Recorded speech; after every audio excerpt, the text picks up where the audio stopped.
Assalamualaikum pemirsa, CEO SoftBank dan investor utama ChatGPT OpenAI yaitu Masayoshi Son mengatakan kecerdasan buatan atau artificial intelligence atau yang kita lebih kenal dengan kata AI gitu ya. Ini akan bisa membuat manusia seperti ikan. Oh, kok bisa?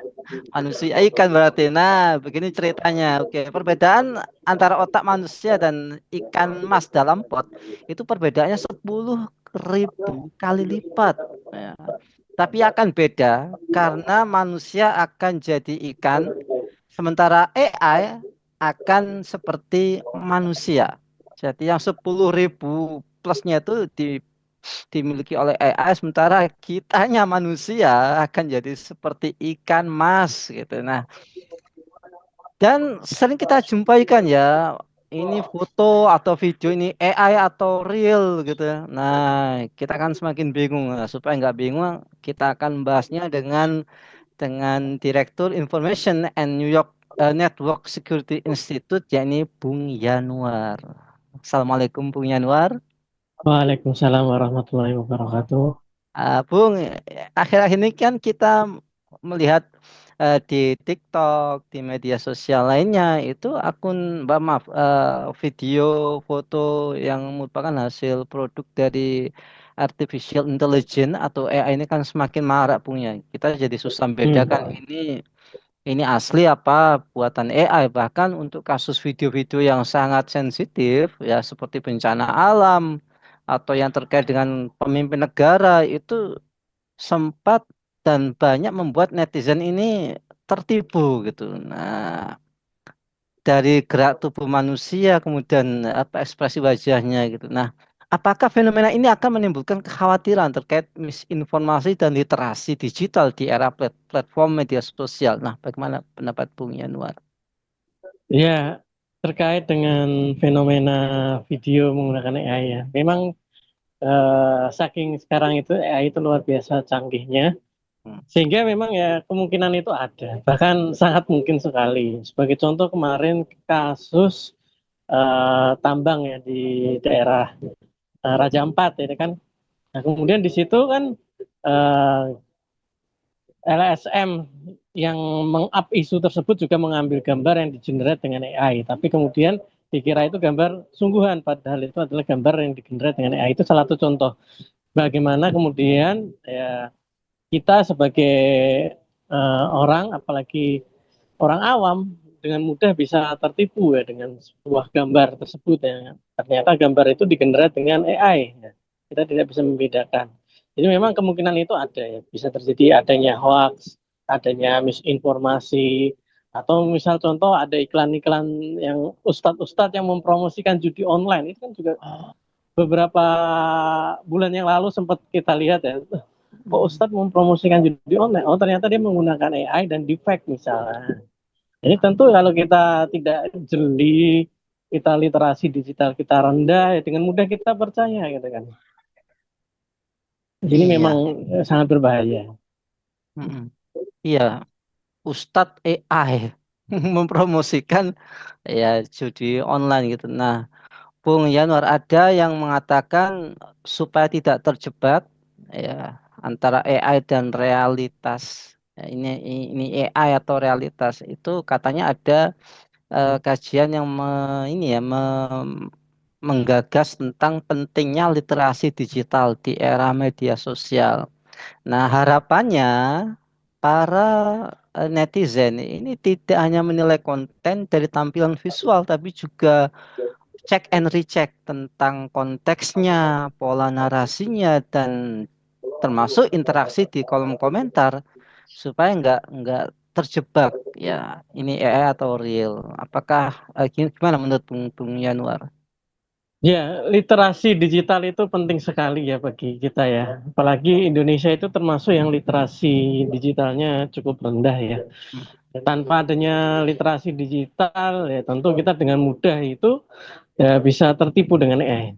Akan tetapi ya literasi digital itu bukan apa namanya ya, bukan satu-satunya cara, bukan cuman itu saja cara yang dibutuhkan. Masih banyak cara-cara lain yang harus kita lakukan ya. Karena gini ya, kalau kita lihat bagaimana contoh misal tingkat bagaimana penipuan yang terjadi di Indonesia itu luar biasa ya. Kenaikan scam online itu sangat masif ya. Kalau dulu mungkin cuma mama minta pulsa ya kan. Sekarang itu ada kirim file APK, ada yang telepon katanya dari pajak dan lain sebagainya, bahkan ada yang screen share WhatsApp. Nah, jadi mereka makin canggih ya. Nah, kadang-kala mungkin ada orang yang literasi digitalnya juga bagus, juga bisa kena gitu kan. Hmm. Jadi jadi bukan hanya literasi digital saja yang dibutuhkan. Akan tetapi kalau tanpa literasi digital yang bagus, maka ya apa namanya ya, prosentase kenanya lebih besar gitu aja sebenarnya. Jadi itu salah satu cara yang untuk mengurangi ya, tingkat prosentase eh, orang Indonesia atau kita itu mudah tertipu oleh konten-konten yang berbau AI. Perlu ada ya tadi selain literasi digital, misal contoh yang sering digagas yang sudah dibicarakan beberapa tahun yang lalu ada yang namanya AI etik atau etika AI. Bagaimana etika dalam menggunakan AI atau misal regulasi dalam menggunakan AI itu sendiri bagaimana ya. Nah, ini justru ya tidak kalah pentingnya dibandingkan ya, literasi digital. Jadi tidak cukup hanya literasi digital, tapi perlu tadi komponen-komponen lainnya seperti etika AI, kemudian regulasi AI-nya bagaimana. Bahkan nanti juga kalau kita bicara lebih besar lagi sistemnya gitu. Iya, Itu Bu. Bung Yanuar, apakah kita harus seperti Korea Utara gitu ya, yang mana konten-konten media sosialnya itu disetir oleh pemerintah sehingga tidak terjadi hal-hal yang tidak diinginkan, terutama bagi mereka-mereka yang literasi digitalnya rendah. Karena memang kan ada fakta menunjukkan bahwa minat baca orang Indonesia itu rendah gitu, Bung. Nah, pertanyaannya bagaimana cara memicu atau ya merangsang orang supaya lebih banyak membaca, lebih suka pada literasi, supaya apa ya, supaya termasuk ini ya untuk membuat kebijakan, pemerintah membuat kebijakan itu jangan sampai terjebak ya konten-konten AI palsu gitu ya, sehingga mereka bisa membuat kebijakan yang presisi gitu. Menurut Bung Yanwar gimana, Bung? Jadi ya kalau untuk meningkatkan literasi itu kan tentu yang nomor satu pendidikan ya jelas pendidikannya. Pendidikan bagaimana apa namanya generasi-generasi muda diberikan pendidikan tentang literasi digital, pentingnya membaca dan lain sebagainya. Bahkan harusnya ada program-program pemerintah yang mengarah ke sana ya kan, yang meningkatkan ya tadi ya literasi dalam hal membaca maupun literasi dalam hal digital sehingga ya ketika mereka memahami bagaimana cara mengambil informasi, mana informasi yang boleh diambil, mana yang tidak, mana yang hoax, mana yang misinformasi, maka mereka tidak akan terjebak dengan hal itu. Tapi lagi-lagi itu juga itu aja tidak cukup ya. Jadi perlu ada peran pemerintah ya regulasi ya sistem bagaimana AI ini ya, itu jangan sampai dimanfaatkan untuk kejahatan kan gitu. Karena sekarang ini ketika kita hidup di dalam sistem yang kapitalistik ya di mana kebebasan itu adalah asasnya, untung rugi itu adalah standar hidupnya, maka AI ini dalam penggunaannya menjadi lebih bebas ya kan. Lebih bebas digunakan. Bisa digunakan dalam kebaikan apa dalam keburukan, bahkan bisa jadi dilegalisasi gitu kan ya. Tidak akan dikriminalisasi ketika AI ini digunakan dalam keburukan ataupun kebaikan. Sebagai contoh misal di Amerika ada sebuah senjata api, di mana senjata api itu kan dilegalkan, ya kan? Nah, apakah senjata api itu buruk kan? Tentu tidak, ya kan? Akan tetapi ketika itu bebas diperjualbelikan, ya kan? Maka ini akan berbahaya, ya. Bisa digunakan untuk macam-macam, seperti itu. Ya, sebagai contoh seperti itu. Walaupun tentu tidak bisa disamakan. Iya, iya, Ya. iya. Ya itu tadi Bung, pertanyaannya. Haruskah kita seperti Korea Utara?